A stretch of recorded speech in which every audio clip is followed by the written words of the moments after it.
Muito bom dia para você que acompanha a nossa programação. É hora do seu NE1. Estamos prontos para levar muita informação para você nesta sexta-feira. Imagens ao vivo do Parque 13 de Maio, bem na área central do Recife. É uma grande área verde no meio da cidade.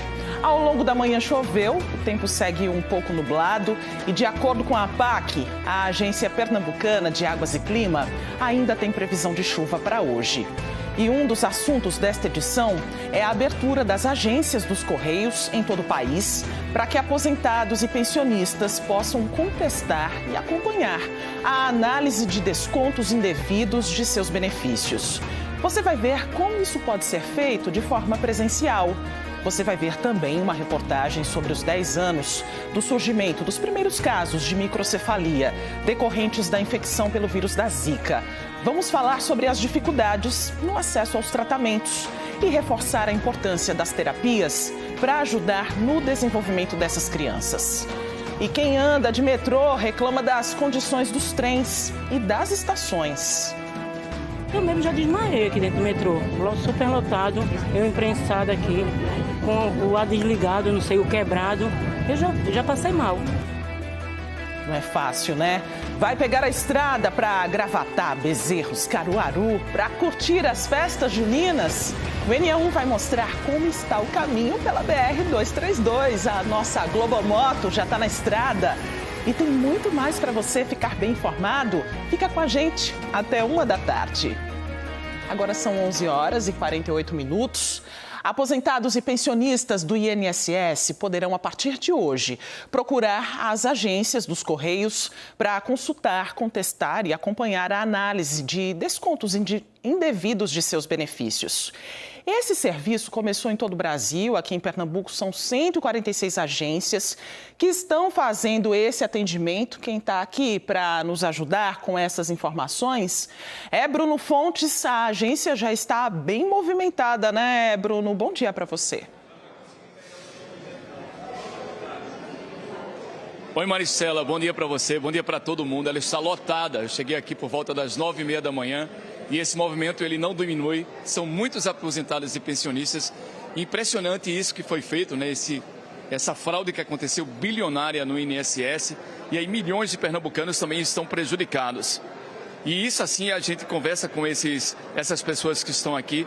São pessoas já muito pobres, algumas vivendo com uma aposentadoria, nem sabiam que estavam sendo, na verdade, roubadas, né? Tirando esse dinheiro da conta para associações que nem são daqui do estado. Conversei agora com um senhor que ele é aposentado da Inlurb, seu Marcos, e estava tendo dinheiro lá descontado para uma associação de São Paulo. Ele nem sabia.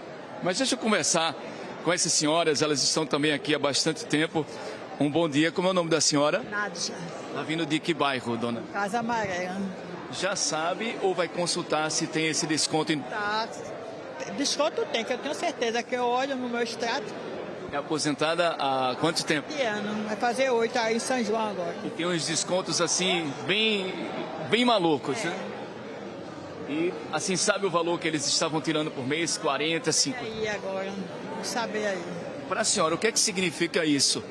Receber de volta, ter agora também essa ajuda talvez dos Correios para facilitar, para vocês identificarem essa fraude. É maravilhoso a gente receber, tomara, né, que a gente receba.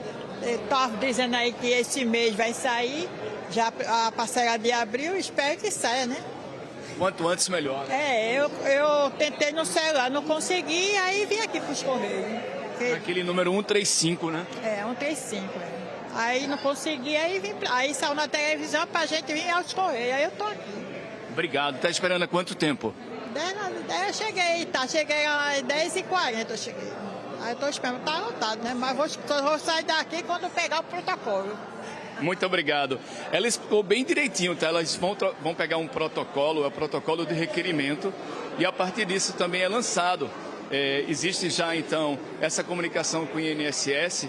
E o que é que o ministro, ele teve agora há pouco aqui, daqui a pouco a gente vai mostrar essa reportagem. A ideia, exatamente, do governo federal, que é que daqui a 15 dias, 16 dias, a primeira parcela caia, então, na conta automaticamente desses aposentados e pensionistas.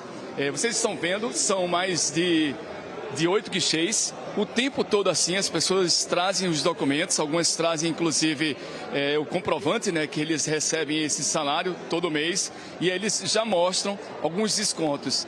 A partir disso, os funcionários dos Correios, eles lançam esse código dessa associação e eles identificam para depois eles conseguirem esse protocolo de requerimento.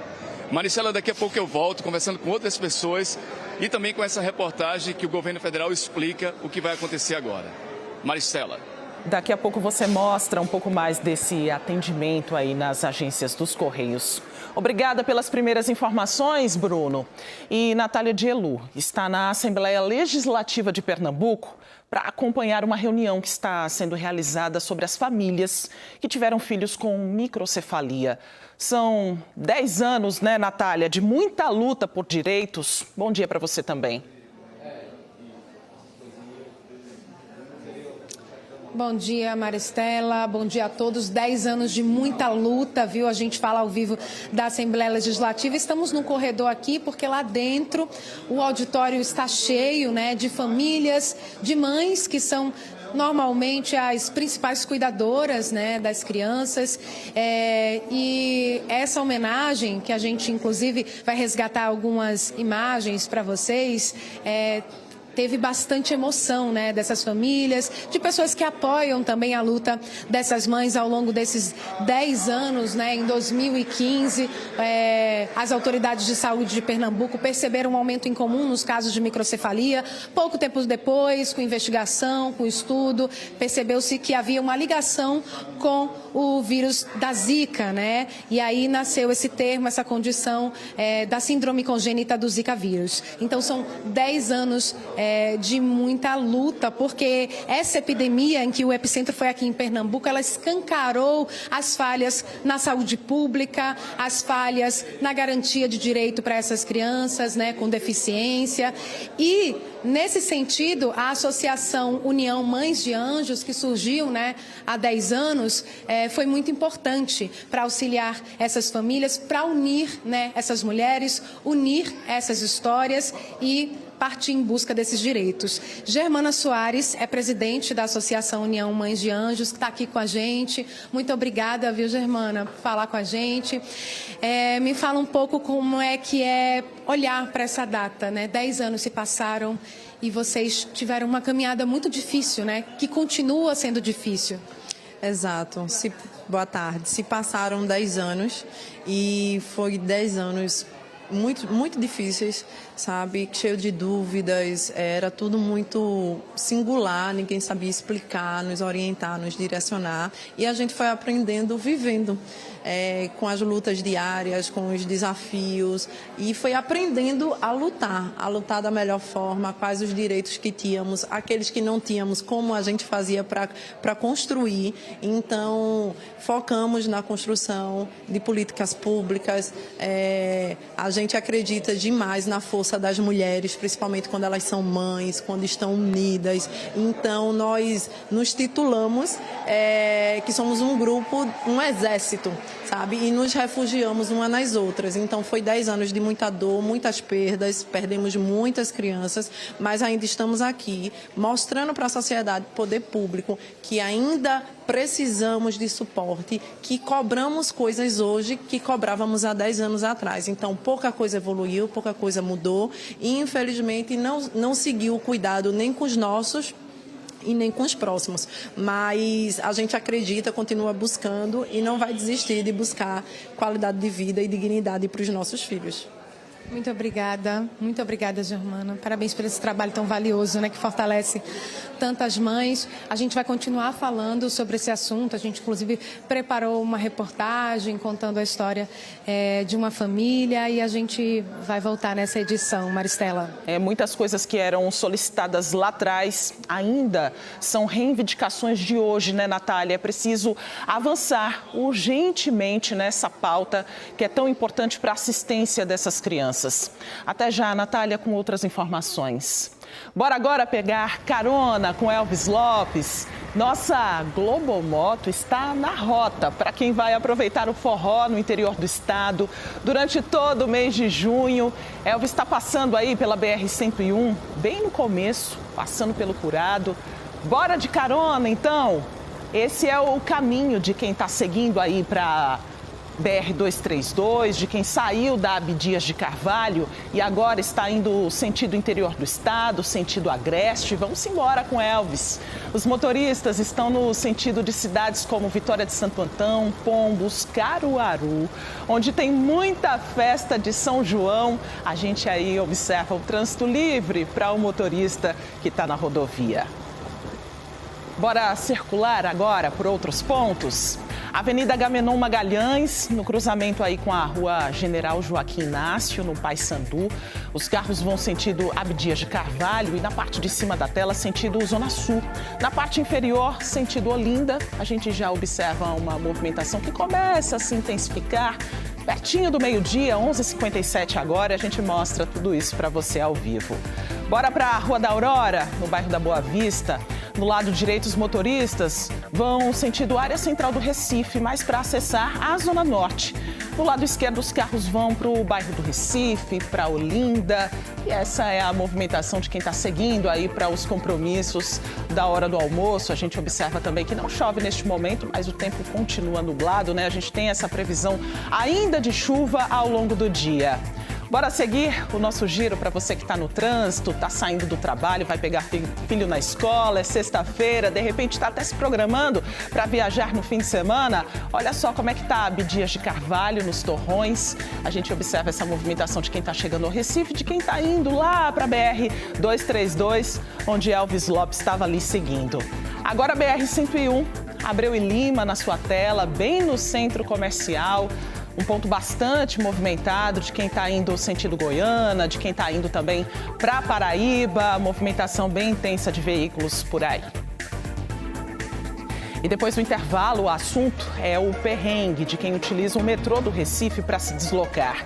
Seja para o trabalho, para resolver alguma pendência, para viajar, não importa o compromisso. Vai enfrentar, sim, muitos problemas. Um deles é a superlotação. Mas tem também escada rolante quebrada, elevador. É tanta reclamação. Os governos federal e estadual apostam na privatização para tentar aí melhorar esse serviço. A gente traz essas e outras informações daqui a pouquinho. Agora, 11h59, o N1 volta em instantes. Até já. Parceirão, beba com moderação.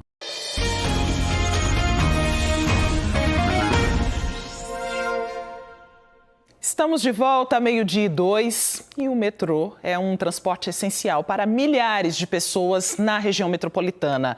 Mas se tornou um transtorno para quem depende dos trens diariamente. Os passageiros reclamam de falhas, atrasos, trens lotados, ar-condicionado quebrado, um calorão nos vagões. Os governos federal e estadual apostam na privatização para tentar melhorar o serviço. Este mês foi publicado no Diário Oficial da União a autorização para a concessão do metrô a uma empresa privada. Muitos metroviários não concordam com essa concessão. Em meio à polêmica sobre a privatização, quem mais sofre são os passageiros. O repórter Joab Alves embarcou pela manhã na linha Centro e mostrou a rotina cansativa da população.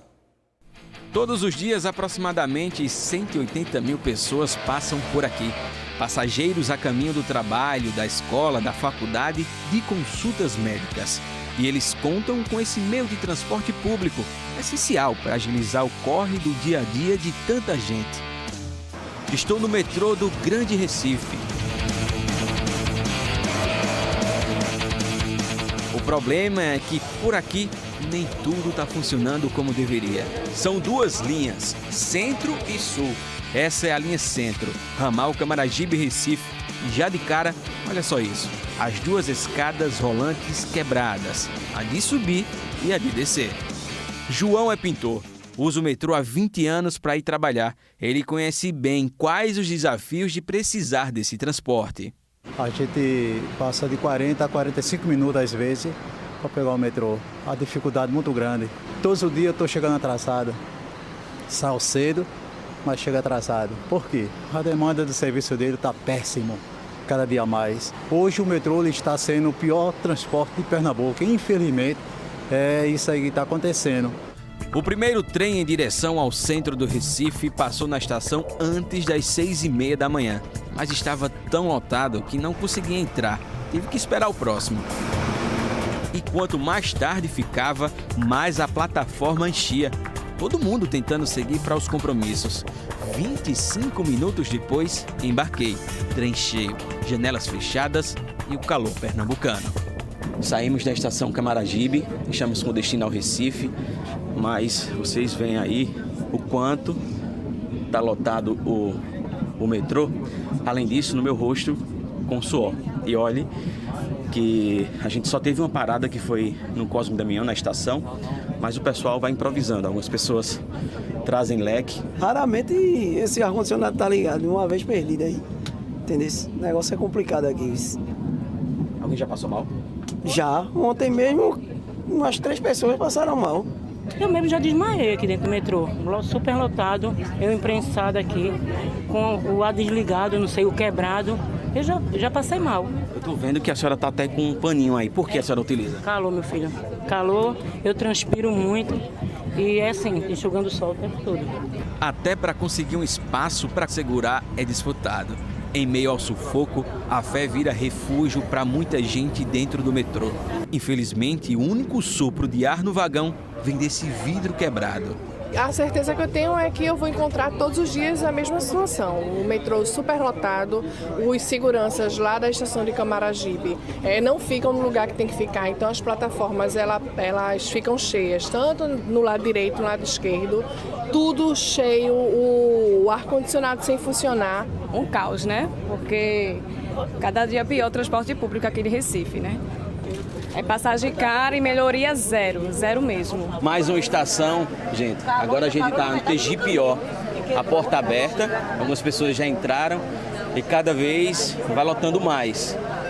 E a temperatura lá em cima, muito quente. Inclusive é como alguns passageiros relatam, que parece uma verdadeira sauna. O sofrimento aqui dentro desse coletivo é grande.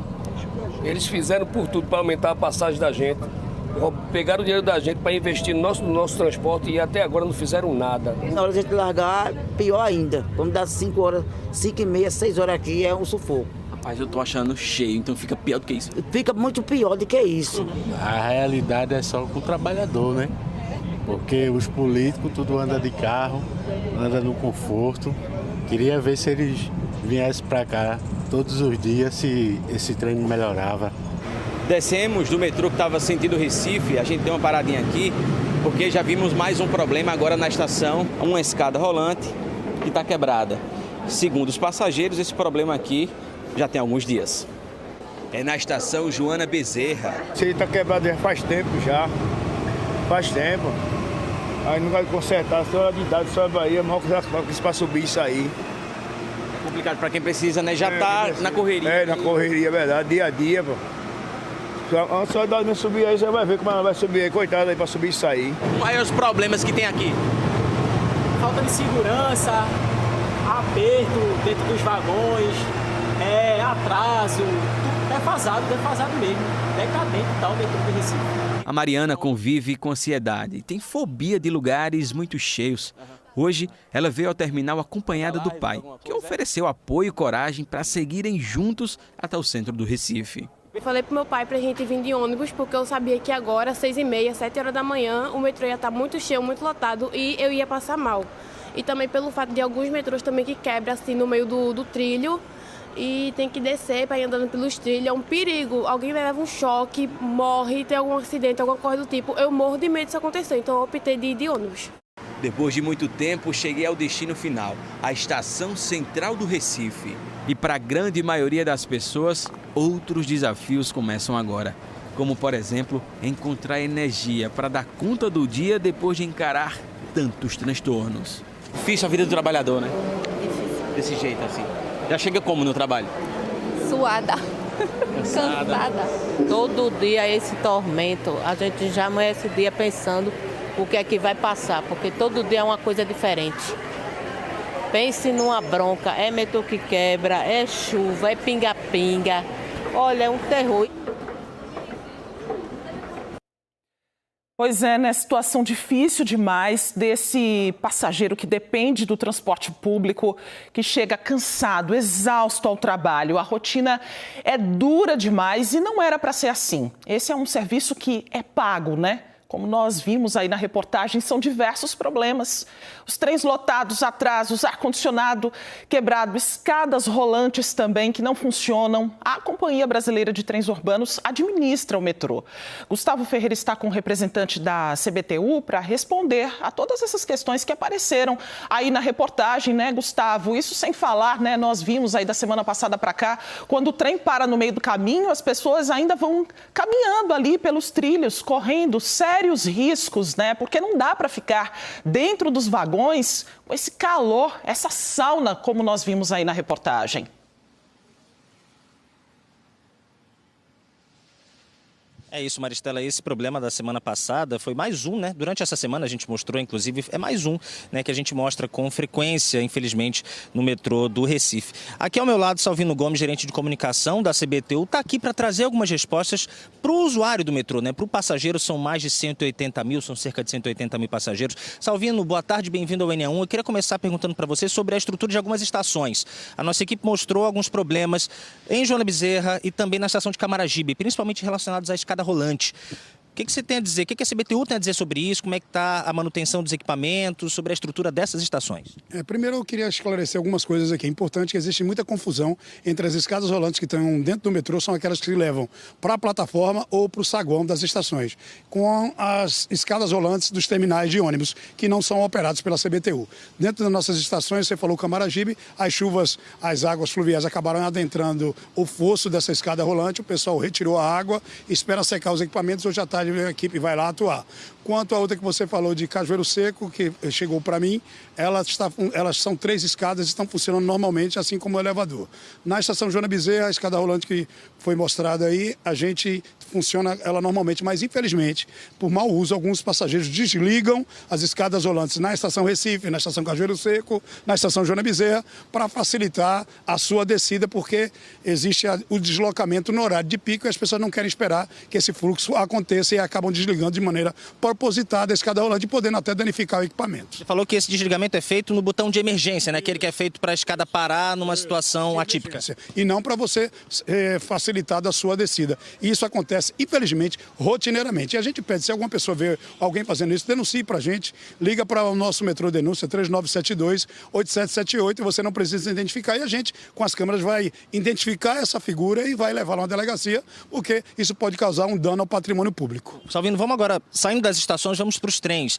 Uma das grandes reclamações é com relação à lotação, né? Ao atraso, muitos reclamam que demora muito para chegar ao trem. Você estava explicando até, inclusive, que isso tem a ver com manutenção. O que tem a dizer a CBTU sobre isso, sobre esse atraso? Olha, as vias, a gente já sabe que temos redução de velocidade devido a problemas estruturais na via que a gente está fazendo a manutenção no domingo, mas existe ainda a escassez de recursos, que a gente já cansou de falar aqui, a gente sempre dá essa informação. E uma outra coisa que a gente precisa sempre dizer para a população, que os trabalhadores continuam tentando melhorar o sistema, mas sem a chegada desses recursos fica difícil. E quanto à questão dos ar-condicionados, eu já falei aqui, a gente repete, são equipamentos que são importados, vêm de fora, eles ainda não chegaram, estão chegando, mas o cronograma que eu recebi do pessoal da manutenção é que até o final do ano a população vai sentir uma melhora, que a gente sabe que mesmo com o trem com velocidade reduzida, com um maior intervalo, se os ar-condicionados estiverem ajudando a população, as pessoas viajam com mais tranquilidade no trem. Nesse calor do Recife, com os ar-condicionados sem funcionar, fica realmente muito complicado e por isso, nessa última ocorrência, eu fiz até questão de mostrar como se abrem as portas do trem no caso de um trem parado, porque eu acho que é muito importante, em vez de danificar ainda mais o trem, como aconteceu nessa última parada que vocês mostraram, tivemos 6 sancas quebradas e isso atrasou e esse trem não voltou a circular no dia e aí a população ficou sem 20 mil lugares no horário de pico, que é trem lotado e maior intervalo. Salvino, muito obrigado pelas respostas. Mais uma vez a CBTU está aqui e os passageiros, você que depende, né, do sistema de metrô aqui no Recife, região metropolitana, agora já tem esses compromissos firmados. A gente, claro, vai continuar acompanhando aqui no NA1 para mostrar eventuais problemas e também as soluções que estão sendo prometidas para ver se de fato vai melhorar para quem depende do metrô aqui na capital e na região metropolitana. Maristela. E essa conversa é sempre muito importante, né? Nós estamos aqui para isso também, para dar voz para as pessoas. Só sabe quem passa, né, Gustavo? Quem está todo dia dentro de um trem lotado, abafado, com calor, sem ter esse serviço adequadamente para essa população, né? E a gente dá voz também para quem tem aí as respostas para toda a população. Obrigada, Gustavo, pelas informações. A gente volta agora a falar com Bruno Fontes sobre o serviço que começou hoje em 146 agências dos Correios de Pernambuco para aposentados e pensionistas do INSS. Desde cedo, mesmo antes dos Correios abrirem as portas,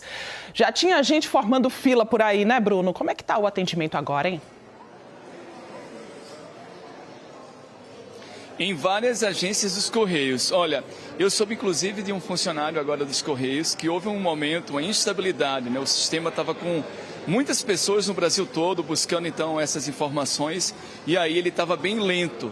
Só que agora, de uma hora para cá, voltou a funcionar bem e eu mostro para vocês o resultado disso. Ó. Aqui logo cedo, por volta das 9 horas, estava completamente cheio, lotado essas cadeiras. E aos poucos tem bem menos pessoas agora, vocês estão vendo. E o que é que acontece? Depois que ele vai lá para o guichê, eles identificam algum tipo de associação. Esse funcionário também disse para mim que geralmente essas associações são iguais. E aí, claro que há um forte indício de fraude.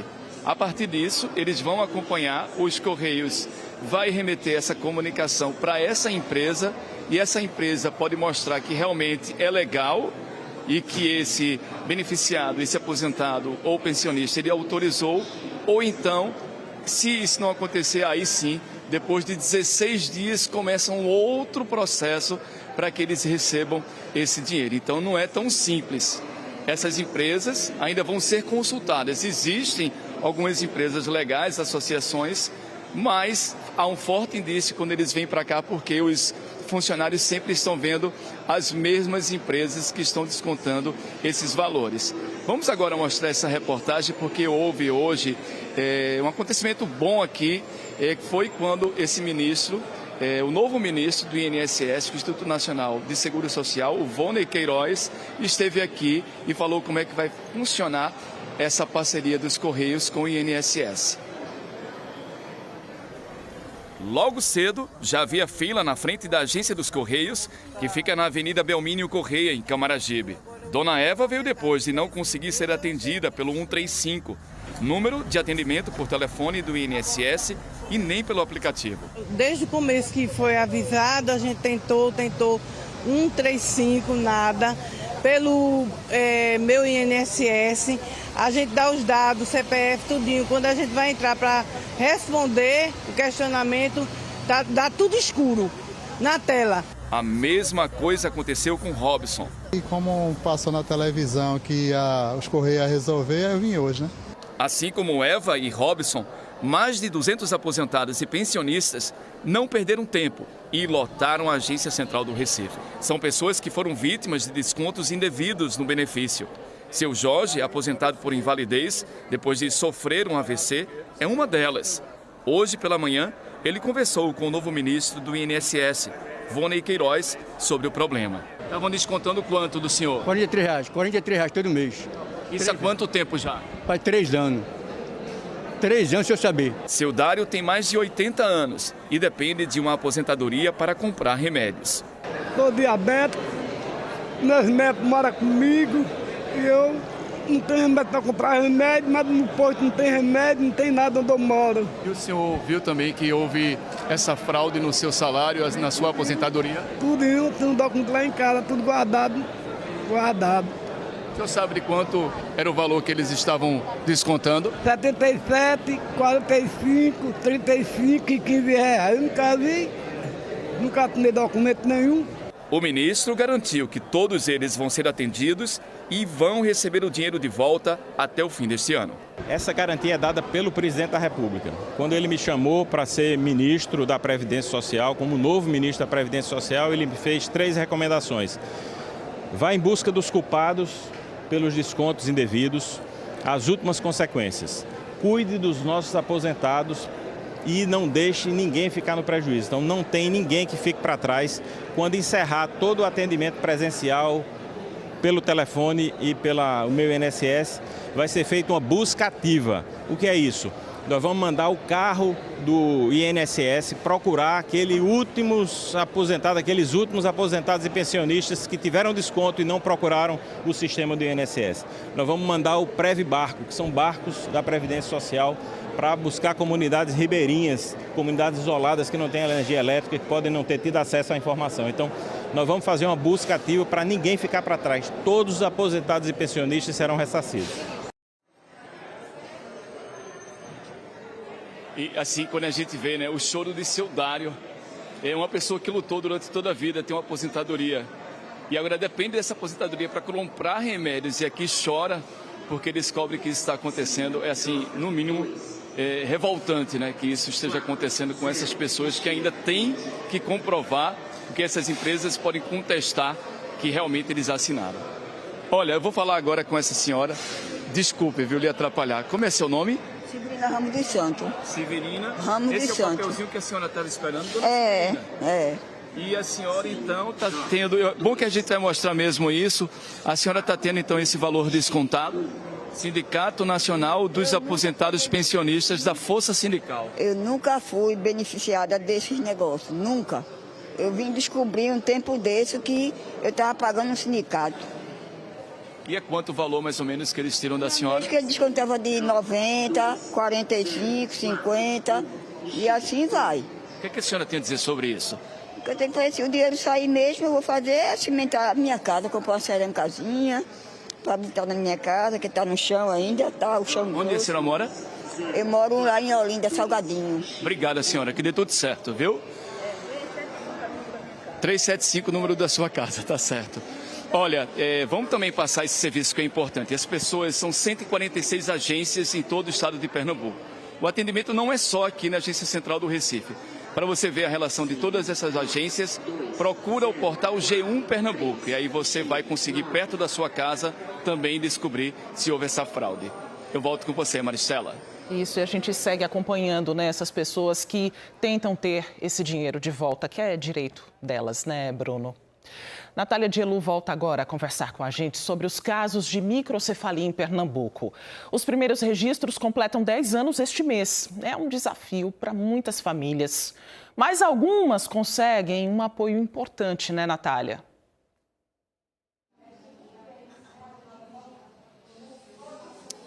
É verdade, né? Nessa caminhada das mães, das famílias, das crianças com a síndrome congênita do Zika vírus, né? As crianças que têm microcefalia, as terapias são muito importantes e, ao mesmo tempo, são muito difíceis também de ser alcançadas, né?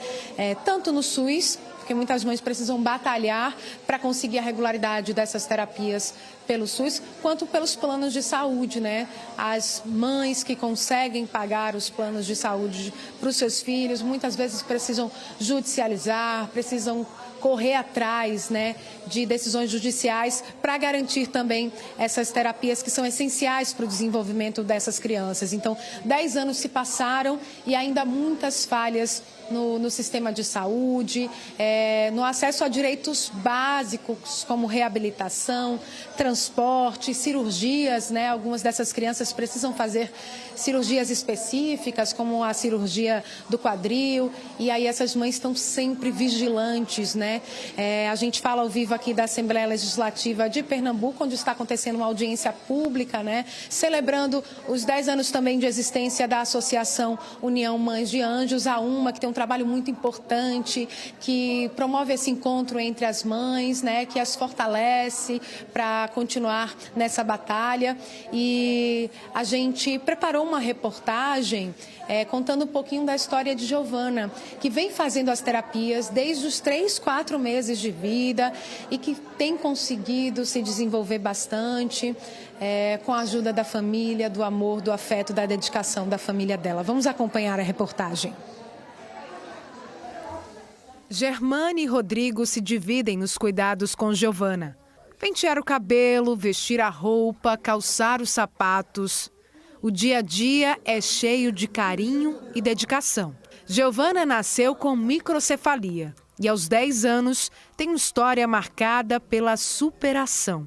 Hoje ela fala, se comunica por fala, ela engateia, ela se senta, ela tem algumas evoluções que algumas outras crianças não têm. Mas no início era uma incógnita para todo mundo.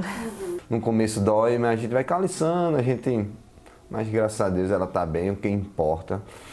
Ela está bem, que ela está desenvolvendo. Giovana nasceu em dezembro de 2015, durante o surto de microcefalia relacionada ao Zika vírus em Pernambuco.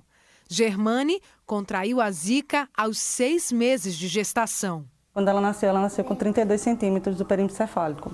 Como ela nasceu em dezembro, já tinham nascido muitas crianças com microcefalia, né, em 2015. Ninguém quer aceitar um diagnóstico de qualquer seja a doença, né? É difícil. Nem quanto mais de uma patologia que vai mudar a nossa vida inteira. Começou então uma longa jornada de terapias. Com 3, 4 meses de vida, ela já estava fazendo terapia. E eu acho que isso deu uma diferença muito grande, porque os médicos falavam muito sobre isso. De o quanto mais cedo eles começassem a fazer terapia, mais evolução eles iam ter decorrente do tempo. O que bota para ela fazer, ela faz balé. Nunca imaginei minha filha fazendo balé, mesmo de gente, ela lá sorrindo. Então, um orgulho total da minha filha. A minha filha é um exemplo de superação, a minha filha. Com apoio e estímulo, cada pequeno avanço vira uma grande vitória. A médica infectologista Regina Selle reforça por que as terapias são essenciais nesse processo. Quando a criança nasce, ela nasce já com os reflexos. Quando eu tenho alguma lesão a nível de encéfalo, ou seja, do sistema nervoso, essas habilidades vão se perdendo. E ela pode não adquirir novas habilidades. Então, as terapias funcionam justamente para que ela possa adquirir novas habilidades, né, como se fosse um exercício contínuo, tá? E fazer com que isso melhore o seu desenvolvimento. Giovana faz mais de 5 tipos de terapia. Hoje, a família consegue pagar um plano de saúde, mas a cada necessidade da criança, muitas batalhas foram travadas. Hoje ela tem muitos direitos adquiridos, mas todos eles foram em Ministério Público, muitas idas em prefeitura, muitas reuniões que às vezes não teve retorno. Muitas vezes meu esposo levou ela para terapia, para eu ir numa defensoria pública brigar até por uma fralda, que é de direito, mas se a gente não botar na justiça não recebe. Giovana estuda numa escola municipal de Jaboatão. A recepção para ela sempre é calorosa. É uma gritaria, todo mundo gosta dela. Por quê? Porque ela é muito legal. Eu acho ela bom, ela sorri de vez em quando, ela chama a gente para brincar. Fica todo mundo assim empolgado toda vez? E você se sente como? Feliz. As atividades são adaptadas com a ajuda de uma profissional de apoio. Giovana tem desenvolvido muito bem, na parte social, na parte pedagógica, tem sido muito boa. Para melhorar a qualidade de vida e conseguir estar assim, mais incluída nas atividades, Giovana passou por uma cirurgia. Há 3 anos, Giovana precisava de R$20 mil para fazer uma cirurgia na coluna. O valor, arrecadado em vaquinhas, não foi o suficiente. Foi aí que Rodrigo e Germane tiveram ideia. Eles resolveram investir em personagens vivos para se apresentar em eventos, né, para conseguir chegar ao valor desejado. Tudo isso para tentar chegar, né, nesse valor de R$20 mil. Com certeza. Deus botou esse projeto na nossa vida. E a gente se empenhou e, graças a Deus, a gente conseguiu esse valor. Há 3 anos ela fez a cirurgia e a gente continua com o projeto, porque todo mundo abraçou. A gente está na escola, né, de Giovana, porque o Stitch é o personagem favorito dela, né, Rodrigo? Com certeza. O Stitch é o carro-chefe, né, no momento, e ela é o xodó dela, né?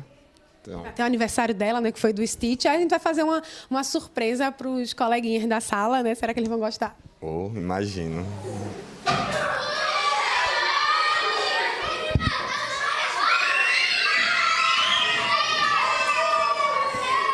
E o desejo dos pais de Giovana para o futuro é esse: que o sorriso da filha venha sempre com toda a autonomia que ela puder conquistar. Cara, disse que a gente não não rega o pé de todos os dias terapia, porque a gente sabe que isso tudo que fortalece e futuramente ela vai ter uma vida melhor, tudo que a gente espera, né?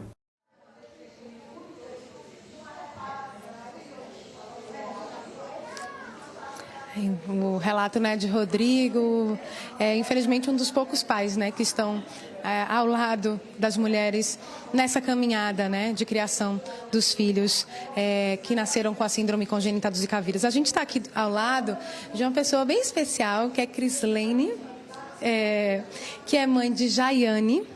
Crislene, me conta quem é Jaiane nessa grande caminhada de 10 anos. Jaiane foi a primeira criança nascida aqui em Pernambuco com a síndrome congênita do Zika vírus e hoje essa data foi proclamada nacionalmente. Então, dia 28 de maio é o Dia Nacional da Conscientização da Criança com Microcefalia pelo Zika vírus.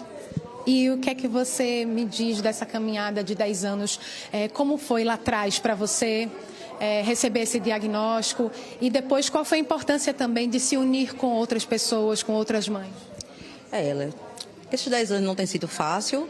A nossa caminhada também, no início, foi bastante árdua, porque, como ela foi o primeiro caso, foi muito tardio as coisas. Terapias, consultas para fechar o diagnóstico.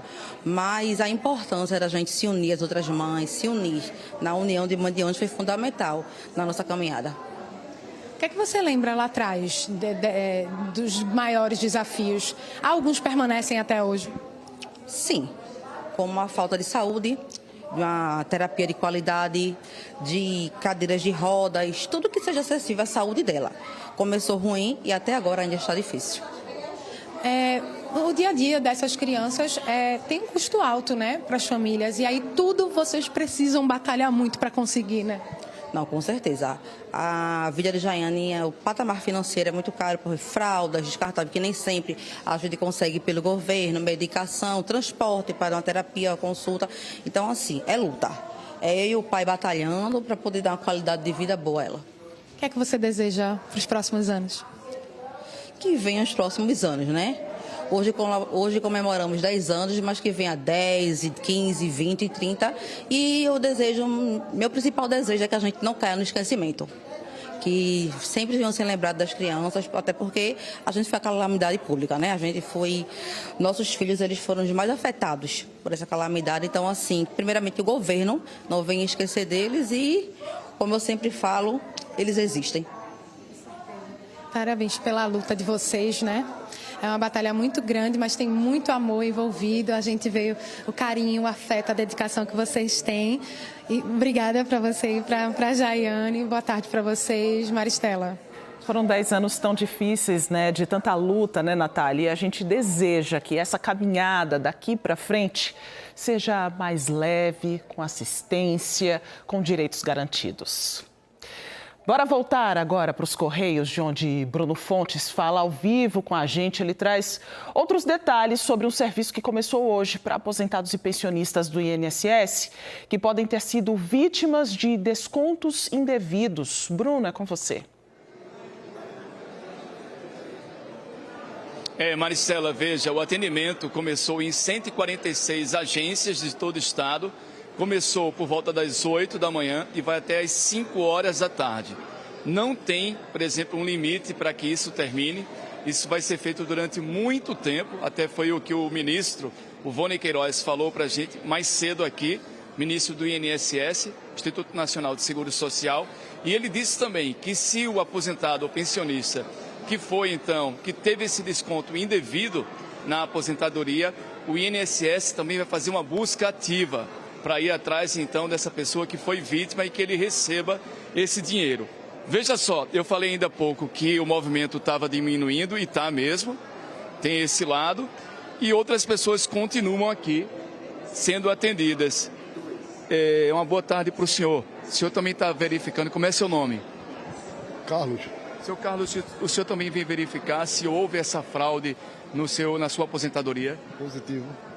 Já constatou alguma coisa? Conseguiu ver em casa se houve algum desconto de alguma associação? Já. E já sabe há quanto tempo estava acontecendo isso? Eu nem me lembro mais.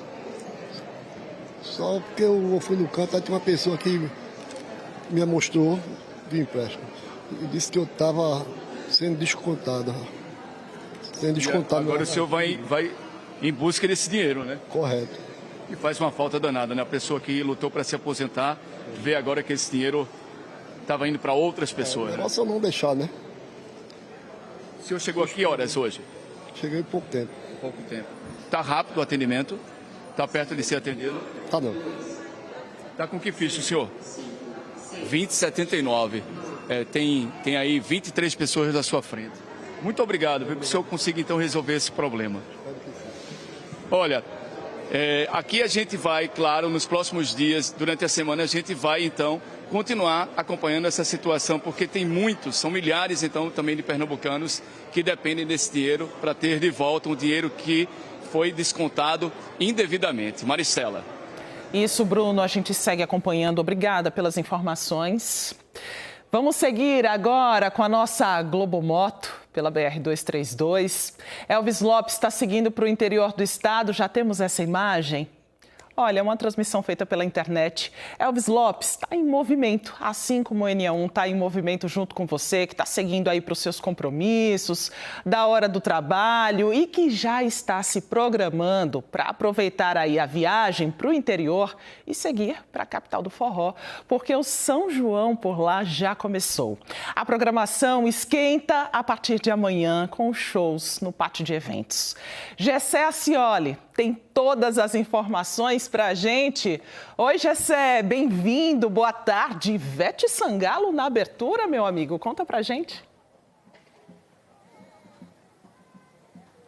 Oi, Maristela, boa tarde para você, boa tarde para Pernambuco. Pois é, a gente está aqui no palco principal da festa, né, o polo principal do mestre Luiz Lua Gonzaga. E claro, amanhã começa o grande festejo, né, o maior e melhor São João do mundo aqui em Caruaru. E a gente lembra que Ivete Sangalo é sim uma das atrações, né? O São João em Caruaru começou no final do mês de abril com o São João na Roça. Foram vários polos, né, 13 polos durante vários dias aí até o último final de semana. Agora, nesse final de semana, começa a festa na área urbana da cidade. A gente está aqui em frente ao palco principal da festa, são 63 metros de palco para várias atrações, são mais de 60 atrações que vão passar por esse palco somente nesse polo, mas ainda teremos 1.400 atrações em toda a cidade, em vários polos distribuídos, mais 13 polos estarão nessa festa bonita até o final do mês de junho. E você falou em Ivete Sangalo, a festa começa sim amanhã aqui nesse palco principal, com Ivete se apresentando, mas antes tem Orquestra de Pífanos de Caruaru e Maestro Mozart Vieira, tem também Matheus Vini e além da Ivete Sangalo, tem Solange Almeida. No domingo, a gente vai contar com Thaís Dias, Limão com Mel, Mastruz com Leite e Caninana. Então, o festejo está só começando aqui na capital do forró. A gente lembra que mais cedo teve aqui a visita técnica, né, por parte do Corpo de Bombeiros, da Polícia Militar, Polícia Civil, parte da toda a estrutura, né, do pessoal da Prefeitura, da Fundação de Cultura, estiveram aqui, né, fazendo toda a vistoria, porque a festa está só começando. A expectativa para esse polo é que toda noite seja aí, em média 70 mil pessoas, né, 70 mil forrozeiros passando por aqui, com um público itinerante, porque tem outros polos aqui, polo da estação, né, vários outros polos que vão estar presentes nesse São João que está só começando. E aí, com toda essa estrutura, dezenas de comidas gigantes, eu vou fazer uma devolutiva para você, Maristela, perguntando, é ou não é o maior e melhor São João do mundo? E a gente está te esperando. Eu não tenho dúvida nenhuma, viu, Gessé? Muito obrigada pelo convite, vai ser bom demais. Junho pertinho e a gente ama essa festa em todo o Nordeste. Caruaru, então, né? Obrigada, Gessé. Olha, e para chegar lá em Caruaru, você vai passar pela BR-232, por isso a gente segue de carona com a Globomoto, já estamos conectados de novo com Elvis Lopes, que está na estrada, para você que está se programando para ir curtir as festas juninas. Olha, por dia, 70 mil carros passam aí pela rodovia para seguir para outras cidades também, além de Caruaru, para seguir para Gravatá, para Arco Verde. A gente vê que a movimentação está bem tranquila aí na estrada e olha, vai ser o caminho, a rota mesmo de muita gente durante o São João. E a seguir tem dicas de diversão para você aproveitar o seu fim de semana. A gente recebe aqui no estúdio Marcelo Faria e Paloma Bernardi. Estão no Recife com a apresentação de um espetáculo de teatro que é a adaptação de uma história que você já viu na TV. Daqui a pouco eu te conto mais. O NE1 volta em instantes. Agora, 12h39. Até já.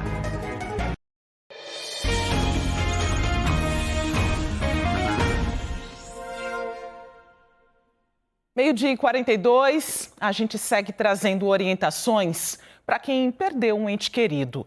É um momento delicado para a família, para os amigos e que envolve também algumas responsabilidades após a morte, até burocráticas, apesar do luto. A herança deixada é só uma das questões, bens que devem ser partilhados. Mas existem também as dívidas da pessoa falecida. Gustavo Ferreira está com a gente nesse assunto. Quem paga essas dívidas, hein, Gustavo? Imagina só, né, Maristela? Enquanto a gente está aqui, já tem que lidar com os nossos boletos, as nossas dívidas, ainda acaba herdando de repente. Mas a gente vai saber se herda ou não, mas quem vai responder é André Frutuoso, que está aqui ao meu lado, é advogado. Muito boa tarde, bem-vindo ao NE1. Pergunta de Maristela, repasso para você. Quem é que paga as dívidas de uma pessoa que faleceu? Bom, não é você, herdeiro. Boa tarde, Gustavo. Boa tarde, Maristela. Boa tarde a todos os telespectadores. Existe um grande princípio no Brasil, que é não se herda dívidas. Então, não existe herança de dívida no Brasil. A gente vê muitas vezes, chega inclusive lá no escritório, pessoas dizendo que o pai faleceu, o avô faleceu, a mãe, seja lá quem for, que infelizmente faleceu, e a pessoa ficou ali recebendo os boletos do carro, da casa, do cartão de crédito, e aí pagou ali naquele momento mais conturbado. Não precisa, não existe herança de débitos no Brasil, e você que está pagando a herança de alguém que faleceu, você infelizmente está simplesmente perdendo dinheiro, porque essa dívida não é necessário ser paga. A gente vai falar daqui a pouquinho sobre ressarcimento, porque é possível, né, em alguns casos, ter esse dinheiro de volta. Mas antes disso, deixa eu perguntar, então, o que acontece quando a pessoa morre e deixa algum débito? Esse débito ele é pago como? O herdeiro ele precisa tirar do próprio bolso, tirar do próprio bem para fazer esse pagamento, ou é com o patrimônio de quem faleceu? Bom, vamos lá. Vamos do mais simples para o mais complexo. Existem alguns débitos que aparenta que você herda, como, por exemplo, o que a gente chama de débitos property rem. Essa palavra, em latim, ela nada mais é do que próprio da coisa. E o débito próprio da coisa são os débitos de, por exemplo, casa e carro. Então, se você tem um débito no condomínio, laudêmio, bombeiro, em um imóvel, ou no seu carro IPVA, esses débitos parece que é seu herdeiro, mas não é. São débitos da coisa, próprios da coisa. Então, esses débitos, sim, eles precisam ser pagos, mas no limite do patrimônio herdado. Então, você não vai ter que tirar dinheiro do seu bolso para pagar. Agora, se você faz esse pagamento com o limite do patrimônio herdado, como você disse, e não conseguir completar tudo, no caso de um financiamento, de um carro, de um imóvel, como é que faz? A pessoa herdeira, ela fica ainda assim com esse bem ou não? Acaba encerrando o contrato? Aí entra as situações do chamado da herança negativa. Você pode entrar com um procedimento de herança negativa para os casos em que o valor do débito supera o patrimônio herdado. Então, nesses casos, você sim pode arcar com esses débitos dentro do limite do patrimônio, nunca excedendo ao limite do patrimônio. E se esse é o caso, faz mais sentido você contratar um advogado e entrar com um procedimento de herança negativa do que você receber esse patrimônio e aí sim você ficar sujeito a pagar algo que não é necessário. A gente começou a falar sobre ressarcimento, agora eu queria perguntar para você, como é que faz? A gente estava conversando, você trouxe até um caso, né, de uma pessoa que acabou fazendo o pagamento de muitas parcelas e depois conseguiu o dinheiro de volta, como é que faz? Estava falando de um caso aqui em que uma pessoa nos procurou no escritório para fazer uma ação de revisão de financiamento de veículo. Ela nos procurou para baixar a parcela do veículo dela e quando a gente viu o contrato de financiamento, era de um falecido e tinha o que a gente chama de seguro prestamista. O que é isso? É uma cláusula contratual que prevê, em caso de morte, a quitação de imediato daquele bem financiado. Então, essa pessoa estava com quase 20 parcelas já pagas após o óbito. A gente identificou essa prestação, essas parcelas, era uma parcela, se não me falha a memória, de quase R$ 2.800 e nós pedimos o ressarcimento judicial de todas essas parcelas já pagas após o óbito e essa pessoa conseguiu reaver esse dinheiro. E é isso então, André Frutuoso, advogado, muito obrigado. Importante sempre ter orientação jurídica nesses casos, né, Maristela? Isso, Gustavo. Muito obrigada pelas informações. Você é noveleiro? Quem não ama as histórias contadas na TV, né? Com certeza você se lembra de um clássico da nossa dramaturgia. Eu assisti. Lembra da Catarina e do Petrúquio? A boa notícia é que O Cravo e a Rosa ganhou uma adaptação para o teatro. Tem apresentação hoje, amanhã e domingo aqui no Recife, no Teatro Luiz Mendonça. Paloma Bernardi e Marcelo Faria estão aqui com a gente, por favor. Sejam muito bem-vindos. Obrigado. Obrigada por bater esse papo com a gente. Prazer todo nosso. Por favor, fiquem à vontade. Paloma, que estava me contando, né, que tem sangue pernambucano, tá voltando para casa, né, Paloma? Minha mãe é pernambucana, minha família toda, eu tenho certeza que está em casa me assistindo. Ai, que delícia. É bom demais, feliz, né? E vão passar o fim de semana com a gente, né? Tem apresentação até domingo, né, Marcelo? Exatamente. Essa adaptação que a gente fez aí da novela para o teatro, concentrando mais, assim, no núcleo da Catarina e no núcleo do Petrúquio, até porque a novela, enfim, tinham várias situações, vários núcleos, mas no palco a gente consegue trazer ali a fazendinha do Petrúquio e a cidade de São Paulo, a capital, onde está a casa da Catarina, né, que é a mulher feminista dos anos 20, indomada. O Petrúquio continua rude e a Catarina uma fera? Sim, claro, com certeza. Com certeza. Com certeza. Fala aí, Paloma, fala. É essa relação de gato e rato, né? Na verdade, é uma onça que fica tentando domar esse jumento, essa mula.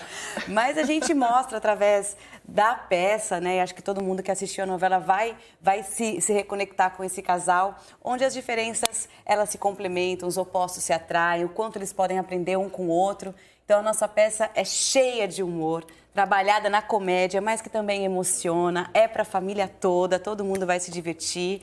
Eu me divirto no palco. É um grande folhetim mesmo, né? A gente traz o folhetim para o palco, né, Paloma? Acho que fica com todos os ingredientes, né? O romance, o drama, a comédia, situações. A gente vai para a plateia em diversas situações para brincar com o público participa. Tem uma serenata, que é uma homenagem que o diretor Pedro Vasconcelos fez relacionado a Shakespeare, porque é uma adaptação da Megera Domada, mas ele brincou com uma coisa meio Romeu e Julieta, dele fazer uma serenata para Catarina num balcão e ele canta na plateia e tal, e traz o público para cantar junto. Então tem essa brincadeira. É difícil, né? É uma onça. Eu acho que a situação fica toda em cima desse mote dele ter a dívida com a fazenda e precisar casar com uma pessoa que tem dinheiro para poder salvar as dívidas, como prometido para o pai, dele salvar a fazenda, e ela pelo fato da irmã fazer a greve de fome e ela ir ter que casar para poder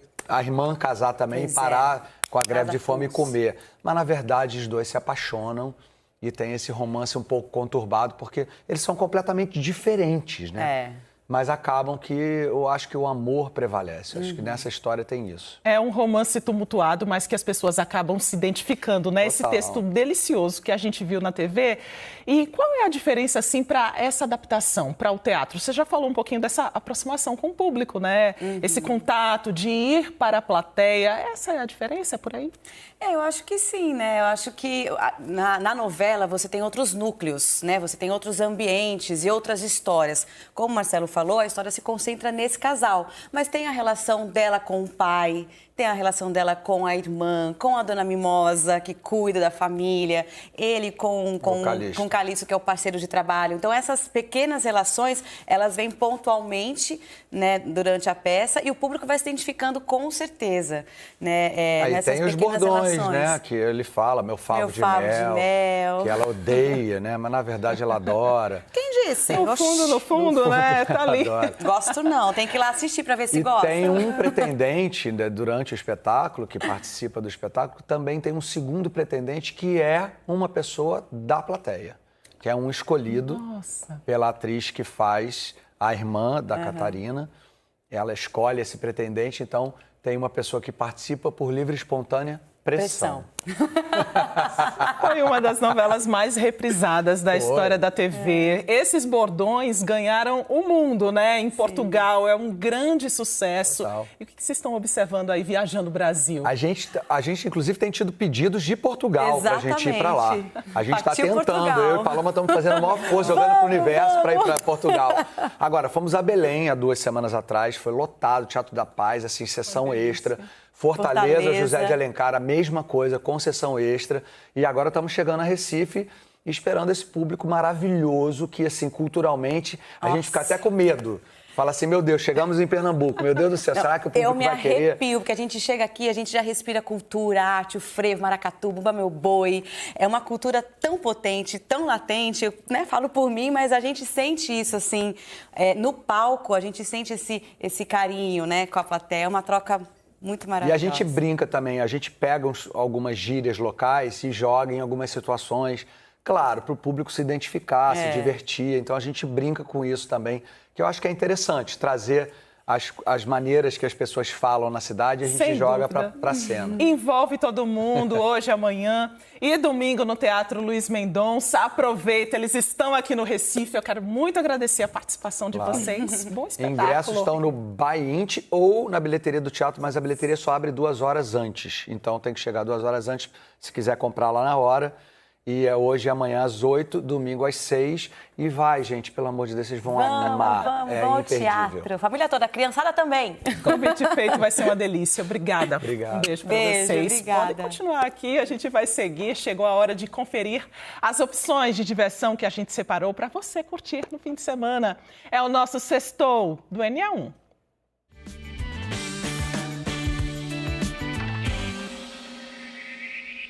Olá pessoal, aqui Silvério Pessoa fazendo um convite especial para o meu show autoral chamado Superfície, nesta sexta-feira, a partir das 20 horas, no Espaço Cultural Tô em Casa. Canções maravilhosas que estavam aí guardadas e que raramente eu tenho a oportunidade de mostrar para vocês. Sou Ângelo Santoro e estou passando por aqui para fazer um convite a todos e a todas vocês para irem prestigiar hoje, no Teatro do Parque, a partir das 18 horas, a 6ª edição do Miss Pernambuco Gay 2025. A entrada é apenas 1 quilo de alimento não perecível. Então venha prestigiar esse maravilhoso evento. Alô, galera, Rui Cabral falando com vocês nessa sexta-feira, dia 30 de maio, aqui no Janga, no Tempero do Quintal. Eu aguardo vocês para a gente fazer muito MPB, muito soul, muito rock and roll, a partir das 19 horas. Sabe qual a boa de hoje, Beth? Tropical Gardenia Show, no bairro da Madalena. Vai ter um show maravilhoso, a Noite do Brega. Vagem Ross e convidados. Gene Raila Liver, Augusto César Filho, Maurício Reis Júnior, Valdir Soriano Cover e muito mais. É a partir das 19 horas de hoje.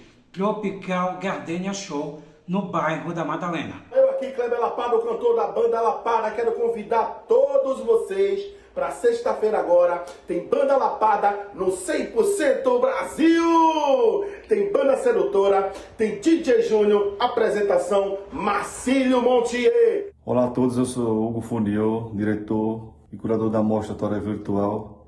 Estou passando aqui para convidar todo mundo, né, para sentir essa imersão na dança de origem ancestral que está ocorrendo agora, né, no Cais do Sertão, no Recife. E dizer também que a gente está unindo esse contexto tecnológico ancestral e também salvaguardando nossa cultura, né? Então, passando aqui para convidar todos, jovens, crianças, adultos, para ter esse contato, né? Sentir os sons, sentir a terra, sentir a natureza, né? Com a mostra. Alô, galera de Recife, nós somos o Forró Cavalo de Pau. Sexta-feira, dia 30, nós temos um grande encontro, né, gente? Com toda certeza, e o nosso encontro será lá no Arraiado Lounge. A gente espera todos vocês. E o G1 também tem um roteiro de diversão para você. O QR Code está na tela, é só apontar a câmera do seu celular para seguir direto aí para a reportagem. Tá tudo lá, confere e já organiza aí a turma. E pensa que acabou? Hoje e amanhã tem o Forrozão do Galo, na Praça Sérgio Loreto, no bairro de São José. Juliano Roque conta tudo pra gente. O bom é que é tudo de graça, né, Juliano? Boa tarde. Boa tarde, Maristela. Boa tarde para todo mundo. E eu conversando aqui com Tatiana Veríssimo, que é da organização do evento, tudo de graça sim, e uma festa bonita demais para o povo. Eu estou na Praça Sérgio Loreto, no centro da cidade. Essa parte aqui todinha, ó, a Avenida Dantas Barreto, a praça, tudo tomado de gente. A que horas fecha o trânsito, Tatiana? Às 18 horas. 18 horas não passa mais carro, é só gente. Só gente. Agora, essas casinhas, esse clima aqui junino, já é de praxe de vocês, né? Já é de praxe. Hoje e amanhã... E além dos shows nos palcos, também tem shows em trio elétricos e um cortejo que me parece que é muito bonito. Como é que vai ser? O cortejo da comemoração, né, dos festejos do casamento junino. E a que horas começa o cortejo? Às 19 horas. É abrindo a festa, é? Abrindo a festa abre com o cortejo junino. Tem cortejo hoje e amanhã? Hoje e amanhã. Eita, segura a sanfona aí, viu, Tatiana, que eu sei que é gente que vem. Agora, quando o assunto é forró, não dá pra deixar de não ter aqui, ó, a danada da sanfona. Eu tô muito bem arranjado agora. Tato, vem pra cá também. Geraldinho Lins e Loirão, duas atrações de hoje no forrozão. Minha gente, é difícil montar um repertório de São João no sentido de ter muita coisa boa. Exatamente, a gente sempre passa por esse grande problema, um problema bom, positivo, a gente que é nordestino, forrozeiro, a gente ama muito o que faz e realmente a gente, se a gente pudesse, a gente ficava 5 horas cada show aí, né, no Loirão? E a gente fica, não, tem 1h30 aí, 1h40, e aí realmente a sua pergunta é pertinente e é um trabalho grande. Imagina, eu não queria estar na pele de vocês. Agora, eu estava acompanhando aqui Loirão passando o som dele, né, com a banda. É um pique arretado. Menino, tu vai ter força ainda para de noite. Vamos embora, vamos arrochar. A partir de meia-noite, né, Geraldinho vai começar de 22 horas. Isso. E logo após a gente está entrando com o nosso show a partir de meia-noite. Aí prometo showzaço para vocês, o repertório diferenciado. Clima de São João, a gente estava na ansiedade, né? Passou o carnaval, a gente já começa na ansiedade de tocar no forrozão do Galo. E esse ano a gente promete fazer um showzaço para vocês. Minha gente, ó, Geraldinho Lins, Lourão, mas também tem quem mais? Tem Forró Capim com Mel, tem Fabiana Pimentinha, tem Tropicália, minha gente. Kelly Oliveira. Gustavo Travassos. É uma equipe no São João aqui, Forrozão do Galo, para todo mundo de graça, no centro da cidade, com cidade cenográfica Maristela. Agora, antes de 1 da tarde, o clima já tá bom. Agora, imagine isso quando o céu escurecer e as luzes acenderem e as pessoas começarem a comer uma canjiquinha, uma pamonha. É bom demais, não é não? Gente, bom show pra vocês e bom São João, boas festas juninas. Muito obrigado. Maristela, é contigo. E a festa é boa demais, tá só começando, a gente ama, né, Juliano? E o NA1 volta amanhã, você, claro, pode rever e compartilhar as reportagens a qualquer hora no Globoplay. Obrigada por sua companhia, uma ótima tarde. Fique agora com o Globo Esporte.